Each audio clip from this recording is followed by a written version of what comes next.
بسم اللہ الرحمن الرحیم۔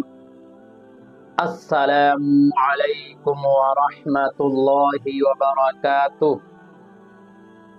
میرے پیارے بھائیوں اور پیاری ماں اور بہنوں، آپ نے ایک کہاوت سنی ہوگی، جلدی کا کام شیطان کا کام ہوتا ہے۔ لہٰذا ہر کام میں غور و فکر، سوچ سمجھ کر کوئی بھی کام کرنا چاہیے، جلد بازی میں کام نہیں کرنا چاہیے۔ لیکن میں آج کے اس ویڈیو میں آپ حضرات کے سامنے 6 ایسے کام کا ذکر کرنا چاہتا ہوں کہ جن کے اندر ہر مسلمان کو، ہر ایمان والے کو اور ہر انسان کو جلدی کرنا چاہیے۔ اللہ رب العالمین سے دعا ہے کہ اللہ رب العالمین ہمیں اور آپ کو کہنے سننے سے زیادہ عمل کرنے کی توفیق عطا فرمائے۔ سب سے پہلا کام کیا ہے کہ جس کام کے اندر جلدی کرنا چاہیے وہ کام ہے قرض کو ادا کرنے میں۔ یعنی اگر ہمارے اوپر کسی کا کوئی قرض ہے، کچھ روپے ہیں، کوئی مال و دولت ہے، کوئی سونا چاندی ہے، اگر وہ چیز ہمارے پاس آ جائے تو ہمیں چاہیے کہ فوراً ہی وہ روپیہ و پیسہ ہم نے جس سے لیا تھا اس کو فوراً دے دینا چاہیے۔ لیکن افسوس کی بات یہ ہے کہ آج ہم لوگوں نے اس کام میں بہت ہی زیادہ تاخیر کر رکھی ہے۔ یعنی کہ ہمارے پاس روپیہ و پیسہ بھی ہوتا ہے، مال و دولت بھی، لیکن جس سے ہم نے قرض لیا تھا، روپے اور پیسے ہونے کے باوجود ہم اس کو پیسے واپس نہیں کرتے ہیں۔ کہا جاتا ہے کہ ادھار ایک جادو ہے، آپ ہم کو ایک بار دے کر دیکھیے، دوبارہ ہم آپ کو نظر نہیں آئیں گے۔ تو یہ میرے بھائیوں، یہ بہت ہی غلط طریقہ ہے، یہ بہت ہی غلط کام ہے۔ لہٰذا اگر آپ نے کسی ضرورت کے وقت کسی سے کچھ روپیہ و پیسہ قرض لیا تھا، ادھار لیا تھا، اللہ آپ کو جب روپیہ و پیسہ دے دے، آپ فوراً ہی اس کے روپیہ و پیسہ کو واپس کر دیجیے۔ دوسرا کام جس میں ہر انسان کو جلدی کرنا چاہیے وہ یہ ہے کہ گناہوں سے توبہ کرنے میں جلدی کرنا چاہیے۔ ہم اور آپ گناہوں سے مرکب ہیں، خطاؤں سے مرکب ہیں، ہر منٹ پہ، ہر سیکنڈ پر ہم سے غلطیاں ہو رہی ہیں، کوتاہیاں ہو رہی ہیں، لغزشیں ہو رہی ہیں۔ لہٰذا ہم سے جب کبھی بھی کوئی گناہ ہو جائے، جان بوجھ کر یا بھولے سے، فوراً اس گناہ سے توبہ کر لینا چاہیے۔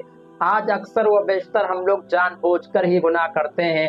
ہمیں معلوم ہے کہ جھوٹ بولنا گناہ ہے، شراب پینا گناہ ہے، جوا کھیلنا گناہ ہے، رشوت لینا گناہ ہے، رشوت لینا، سود لینا گناہ ہے، غیبت کرنا، چغلی کرنا گناہ ہے۔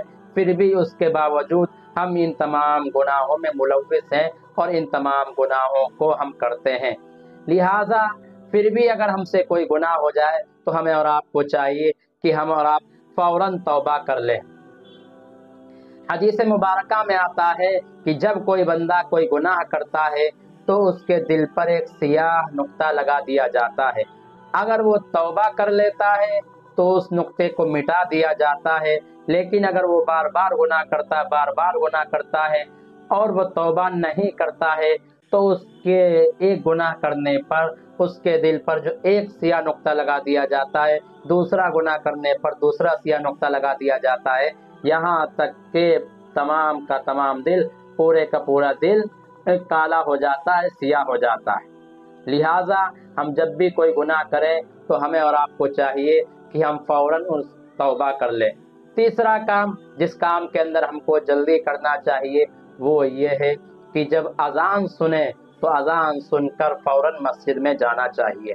آج اکثر و بیشتر نماز مسلمان پڑھتے ہی نہیں ہیں۔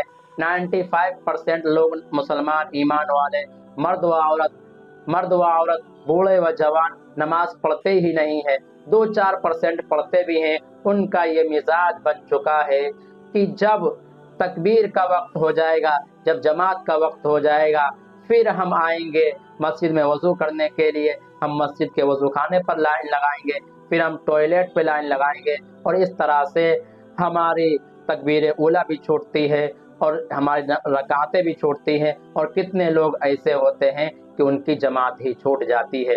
لہٰذا جیسے ہی اذان ہو فوراً ہم کو اذان سن کر مسجد میں چلا جانا چاہیے، تاکہ ہم اچھی طرح سے وضو بھی کر لیں، سنت اور نوافل سے فارغ بھی ہو جائیں، اور تکبیر اولیٰ کے ساتھ نماز کو ادا بھی کریں۔ چوتھا کام جس کے اندر جلدی کرنا چاہیے وہ یہ کہ مہمان کو کھانا کھلانے میں جلدی کرنا چاہیے۔ آج ہم لوگ اس میں بھی بہت ہی زیادہ غلطیاں کرتے ہیں کہ آج ہمارے معاشرے سے مہمانوں کے آنے جانے کا رواج ختم ہی ہو گیا ہے۔ آج ہمارے پاس وقت ہی نہیں ہے کہ ہم اپنے بھائی سے ملنے کے لیے چلے جائیں، اپنے دوست سے ملنے کے لیے چلے جائیں، اپنے اعزاء قرابا سے ملنے کے لیے چلے جائیں۔ بالفرض اگر کوئی کسی کے یہاں مہمان آ جاتا ہے تو ہم سر پکڑ لیتے ہیں، ہم منہ بنانے لگتے ہیں کہ ارے یار اب یہ آ گیا، اب یہ 100-200 روپے کا خرچہ کرائے گا، اگر یہ 1-2 دن رکے گا تو 1000-500 روپے کا خرچ کرا دے گا۔ میرے پیارے بھائیوں، یاد رکھیے مہمان اپنا رزق لے کر آتا ہے، مہمان کے آنے سے رزق میں برکت ہوتی ہے، مہمان کے آنے سے گھر میں برکت ہوتی ہے، مہمان کے آنے سے اللہ کی رحمتیں نازل ہوتی ہیں۔ اگر آپ کے گھر پر مہینوں مہینہ گزر جاتا ہے، کوئی مہمان نہیں آتا ہے، تو یہ بہت ہی افسوس کی بات ہے۔ پانچواں کام جس کام میں جلدی کرنا چاہیے وہ ہے مردے کی تدفین میں۔ جب کسی کا انتقال ہو جائے تو جلد از جلد اس کو قبرستان میں جا کر دفنا دینا چاہیے، اس کو جلد از جلد غسل دینا چاہیے، اس کو جلد از جلد کفن پہنانا چاہیے، اور اس کو قبرستان جا کے قبر کے اندر دفن کر دینا چاہیے۔ لیکن آج دیکھیے ہمارے معاشرے میں کیا ہو رہا ہے کہ کوئی کہیں سے آ رہا ہے، کوئی کہیں سے آ رہا ہے، یہاں تک کہ باڈی کو، میت کو مشین کے اندر رکھنا پڑتا ہے، اور برف کا اس کی باڈی سڑے نہ، بدبو نہ آئے تو ہم مشین کے اندر رکھنے لگے۔ لہٰذا میرے پیارے بھائیوں، یہ کام بہت ہی غلط ہے، یہ طریقہ بہت ہی غلط ہے۔ لہٰذا جب کسی کا انتقال ہو جائے تو ہمیں اس میں جلد از جلد اس کی تدفین کے لیے فکر کرنا چاہیے اور اس کو دفن کر دینا چاہیے۔ چھٹا کام جس کام میں ہم کو جلدی کرنا چاہیے وہ یہ ہے کہ جب لڑکی عاقل بالغ ہو جائے اور اس کے لیے رشتہ مل جائے تو فوراً اس کے رشتے میں ہاں کر دینا چاہیے، فوراً اس کا رشتہ کر دینا چاہیے۔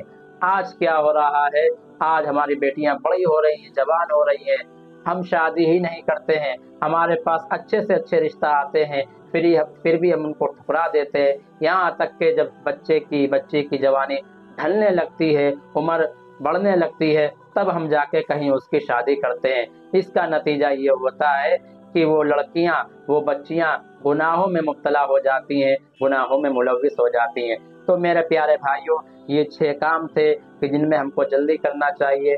نمبر 1 قرض ادا کرنے میں، نمبر 2 گناہوں سے توبہ کرنے میں، نمبر 3 اذان سن کر مسجد جانے میں، نمبر 4 مہمان کو کھانا کھلانے میں، نمبر 5 مردے کی تدفین میں، نمبر 6 لڑکی کی شادی کرنے میں۔ اللہ رب العالمین سے دعا ہے کہ اللہ رب العالمین ہمیں اور آپ کو کہنے سننے سے زیادہ عمل کرنے کی توفیق عطا فرمائے۔ وآخر دعوانا الحمد للہ رب العالمین۔